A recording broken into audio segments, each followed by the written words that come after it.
जरूर पहले ब्याह करो।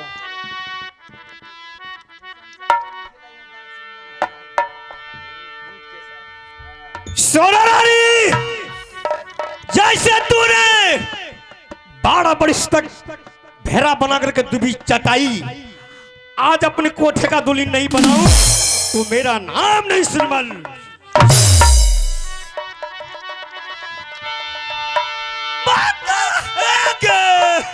सुन ले, तू गुरु का कैसा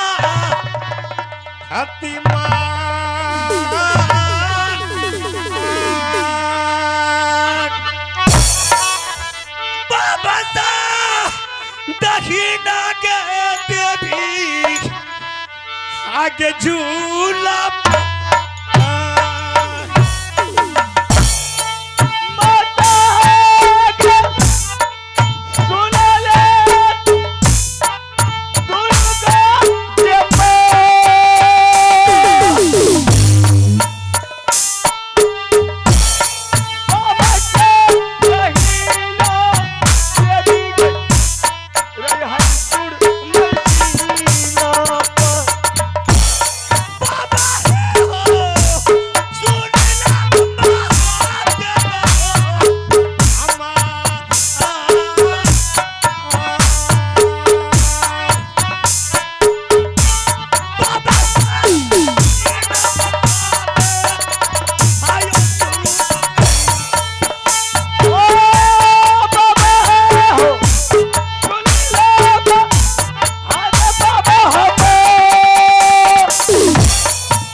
मामा जी मेला तो बहुत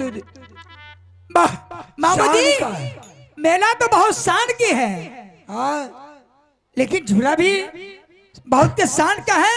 मैं देखती हूँ मेला में जो आई है वो तम्बू गिरा करके अपने अपने तम्बू में सो गई है, लेकिन दुश्मन का झूला बिल्कुल खाली खाली मैं देखती हूँ। तो हमको कोई शक लग रहा है, लेकिन कोई राज है मामू जी, क्योंकि जिस मेला में झूला खाली है तो कोई तरह का वातावरण भी होगा। हाँ मामू जी, कोई तरह का आफत है, इसलिए बिल्कुल झूला खाली है। तो उससे क्या है, झूला खाली है, कोई मर्द पैदा नहीं लिया है कि सबसे पहले झूला को झूले। मामू जी, ये रानी सोना का चैलेंज है। जो किला का मेला कोई नहीं देखता है या रानी सोना देखती है। जो झूला पर कोई नहीं झूलती है, ये रानी सोना झूलती है। सही बात। लेकिन मामू जी मैं झूला पर बैठती हूँ, हाँ। लेकिन पहरा सही सलामत से देना मामू जी। एकदम उसमें कोई तरह का दिक्कत नहीं। देवारा है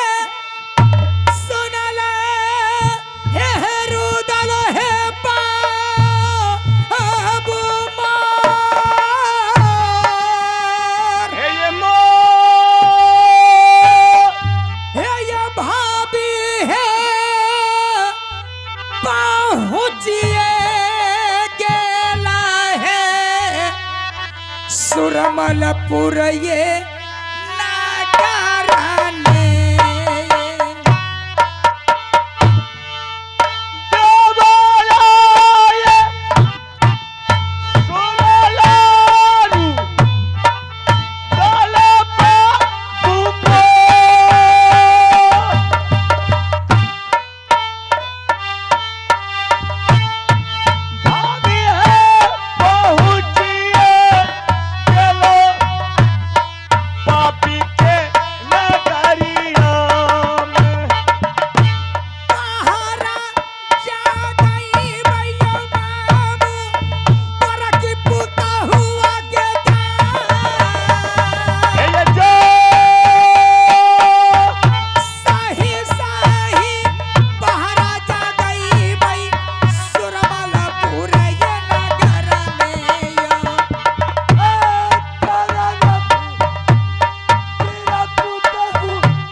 इधर आ जाओ सामने। वो झूला पर बैठी है, कौन है तुम्हारा? तुम हमको पहचानते हो? नहीं। काबुल किला राज में कौन ऐसा छत्री है कि हमको नहीं पहचानेगा? अच्छा, वो झूला पर बैठी है कौन है? वो मेरा पुतू है। पुतू आप? नहीं ना, किला वाले।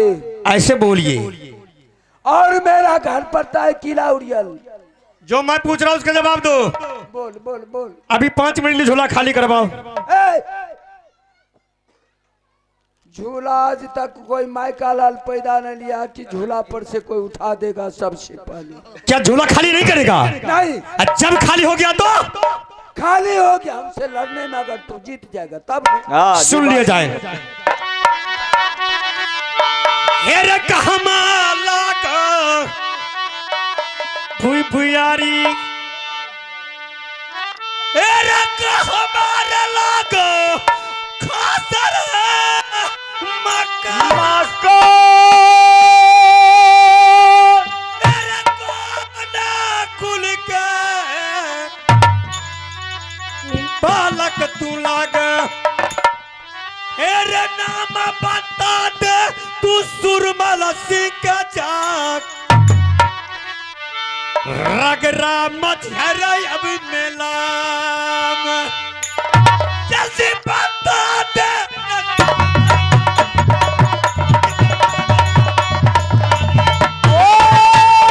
जल्दी बता दे सुरमल के। अरे हुड़ी अले ला गई भूई भूयारी। अच्छा, अरे हुड़ी अले किला ला गई खास मकान।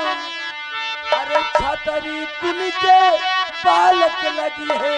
अच्छा, हमरो नाम महिला सारा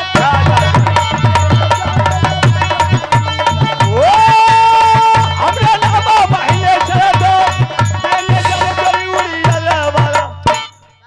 आपका घर किला उड़ियल? मेरा घर किला उड़ियल, मेरा नाम मामा माहिर। अच्छा, हाँ, कि झूला खाली नहीं करवाइएगा? झूला तो खाली नहीं हो। अगर झूला नहीं खाली कीजिएगा, हाँ, एक बार हमसे लड़ाई करके देख। तो ठीक है, हम तैयार है। तैयार है? अरे लड़े में बूढ़ हो पीछा गए, नहीं। उससे नहीं है। क्या? अरे बूढ़ हो गए तो उससे मत समझो कि मैं बकरी के बच्चा हूँ। अच्छा, पकड़ने से टटिया जाएंगे। अब बताने चल रहा है। हेर किन कर मैया रसोई घर में, हेर सोच यादी बना क्या रखा। अरे फैसला कर दे सुरमल सिंह से, हेरे तोरा सरसा छतरी का लगना दरख। चलै थो सौरा रे मर्दना के, जल्दी उतर जा।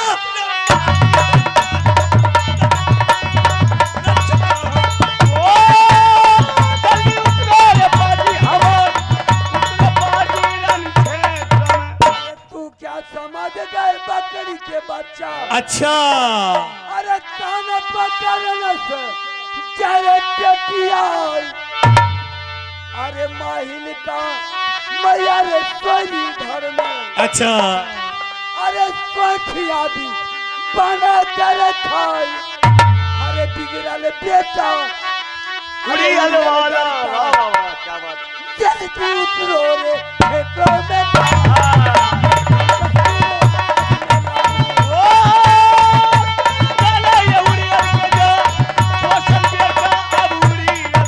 माहिर सिंह, हाँ बोलो।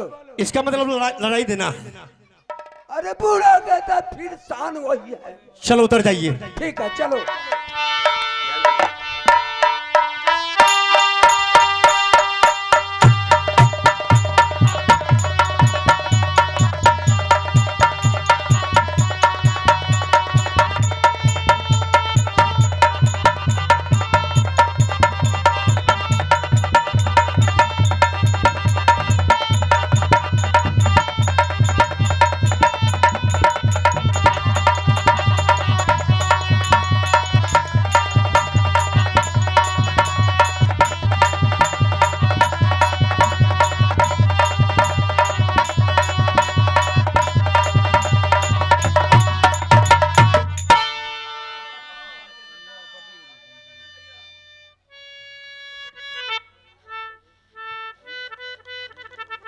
ए बेहुदा,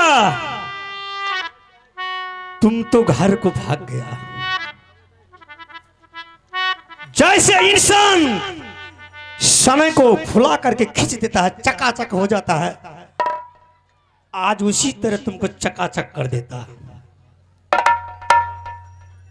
जिसका बाप कभी कीर्तन न गाया, उसका बेटा चला सुरमल सिंह के कव्वाली सुनाने के लिए।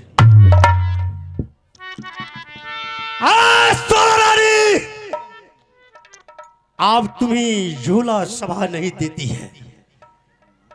स्कॉर्पियो का और मारुति का बॉडीगार्ड जो लाई थी साथ में, मैंने पटरी में तोड़ करके रख दिया। सोना रानी, चल उठ के खड़ी हो जाओ और सुरमल से हटा दूरी बन जा। अरे दुश्मन! क्या? अरे तुम कौन है रे? नजर देख ले खोल के कौन है। ओ, वही सुरमल सिंह है रे, हाँ हाँ हाँ, जो कि मेरी नैहर आया था। रे वही सुरमल सिंह है। हाँ वही है। तुमने हमसे साथ युद्ध किया था तो मैंने 6 महीना घोड़ा का घास पे छिलवाई थी। सही बात है, वही सुरमल सिंह है। वही सुरमल सिंह है। अगर डिंगरा का औलाद अगर मेरे साथ बेतमीज बात बोला, मैंने सरकारी ताला मार दूंगी।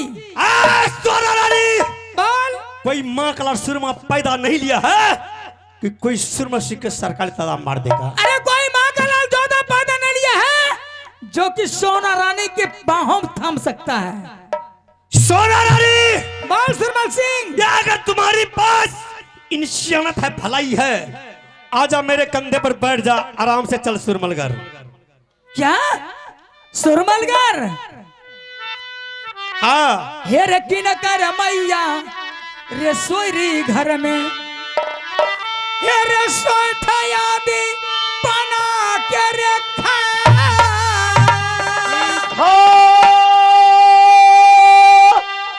हे रया तू टकराई तई रानी रे सोना से।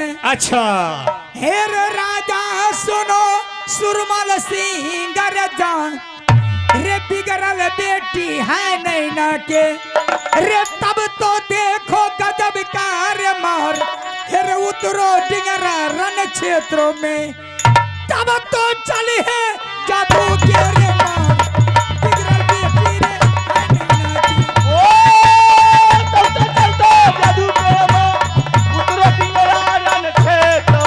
एक सुरमल सिंह का मैया सोरी घर में एक सोठ जाती बना के आगे खा पोसल बेटा सुरमल घर का रानी सूर्या का जब के बाद यह न सोचो कि बकरी का बच्चा एक कान पकड़ने से जाके टटी आँख है तो बेटा सुरमल घर का तब तो रहे मरदा बयाना बेटा सराउया राजपति को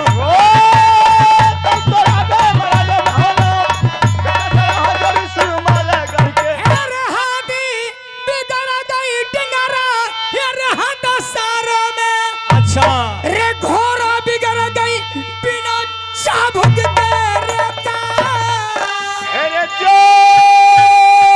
हे रे बेटी बिगड़ कर नहीं ना पाली ने चुरमुरिया कर धिकार उतरो डिंगरा रण क्षेत्र में।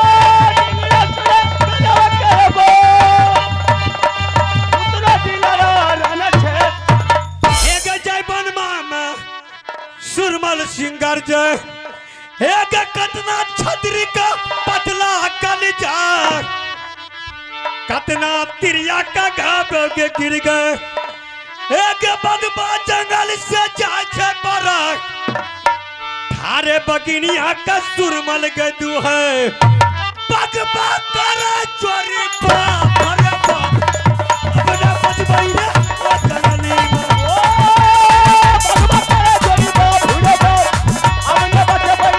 अरे सुनो बराई सुरमल सिंह रे मोर नहीं राके सुनाने पर आई डिंगरा सुनो कदम कर रे पूर्व लूटा मोर भैया रे पुर पाटन को रे पश्चिम लूटा दरभंगा रे जा रे उत्तर लूटा सात खंड नेपाल के रे दुर्गा मैया है दरबार रे दक्षिण लूटा माँ गंगा के रे डिंगरा सुनो हमारी बात रे भोर है तो भोजपुर के लूटा रे किला एकावन लूट के खा गाती जमाया मोर भैया ने डिंगरा सुनो गजब की बात फसला कर लिया अब हमरा से चलो तो डिंगरा कंगना के रे माँ ये लगानी रे लगानी एक मौगी मरती है हर सोरी में एक बेटा मरता है रण क्षेत्र में जा अरे कुत्ता का औलाद मैं भी देखूंगी 12 बरस वो कुत्ती बचती है एक 16 बरस दिन बचेगा शिहार 36 रोज जब छतरी के जीता दिन खाला बल्लर भैया का सुरमल गरीब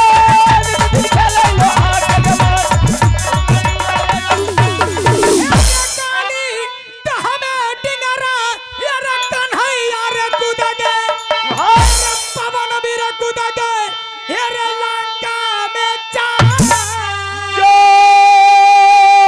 रे वैसे कूद कर रानी सोना ने डिंगरा का नाम रे बाबा तोरा डिंगरा रे क्षेत्र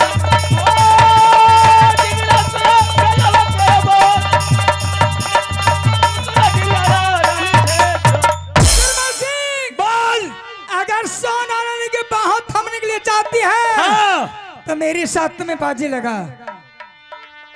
बाजी लगाएगी हाँ चल लगा ले बाजी। अगर मुझसे तुम जीत गया हाँ तुम्हारा कोठे का रानी मैं बन जाऊंगी। शाबाश। अगर मुझसे हार गया तुम तो मैं सैंडल खोल करके इतना पिटाई करूंगी तुम ले नहीं सकता है। सोना रानी, अगर तुम्हारी कलाई से अगर सुरमल सिंह हार गया तुमको 12 वर्ष तक तुमको कपड़ा धोएंगे। सोच ले, या अगर तुम ऐसा अगर सुरमल सिंह जीत गया तो अपने कोठे का रानी बना करके मंजूर है। मैं भी चल बाजी लगा ले। लगा ले। चलो उतर जा।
चल उठ के खड़ी हो जा। चली थी सुरमल सिंह से बाजी लगाने के लिए। चल तो खड़ी हो जा। देवारा है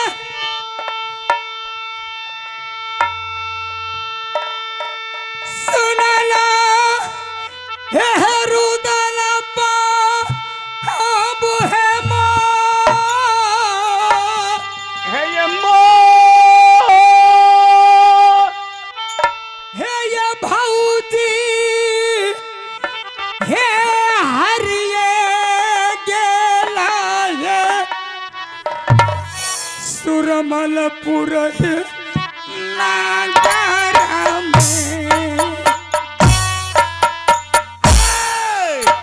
तोहारा से पहले रानी बनवा है जरा, बनवा है जरा रानी, देवी दुर्गा। नहीं रे या शरणे राहत दिलवारा बाबुल मो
माता है गे सुन ले दुर्गा के माँ